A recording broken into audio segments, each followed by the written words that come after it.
A reaction this evening to the country's 2023-2024 budget. Development economist Dr. Nelson Chris Stokes says the new estimates did not come as a total surprise. He spoke with our business reporter Javon Keys today. I mean, this is a historic budget, at least from a nominal point of view. It's the first that Jamaica has seen a $1 trillion budget. Your take on the allocations this year?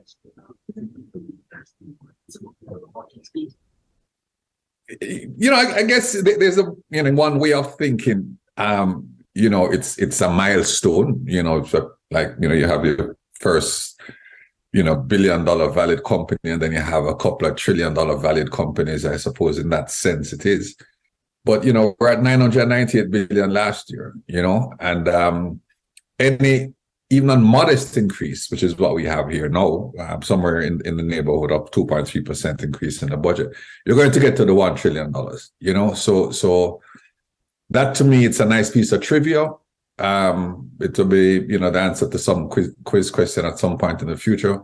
But that was in the cards. And the question really is, how is it going to be funded? What is going to be done with what's going to be prioritized in the budget, and what does it mean for our debt levels and for economic growth? Speaking of debt, I mean, looking at the allocations this year, the debt allocation is a little lower than last year. So last year, the government allocated about $307 billion to service debt. This year, $313 billion rather after the end of the third supplementary estimates. This time around, however, the allocation is $280.61 billion. I mean, your view on that, especially the point where Dr. Clark indicated that the debt will be covered by mainly local revenues. Yes, and also that the debt will be moving down from the intention is that we move from where we expect to finish this year at around 80% debt to GDP ratio down to somewhere around 74.2, 75%.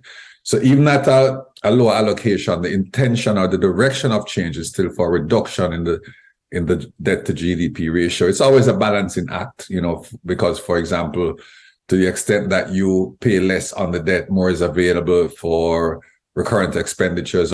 More details will be shared on the budget as the debates begin in March. But what are some of your expectations from the new fiscal year from the government as it relates to expenditure? I mean, we don't quite have the full breakdown yet as to, for instance, where full capital is going to go and so on. But what are some of your expectations? Look, I don't expect a lot of difference. The inflation is running somewhere around 9.5%.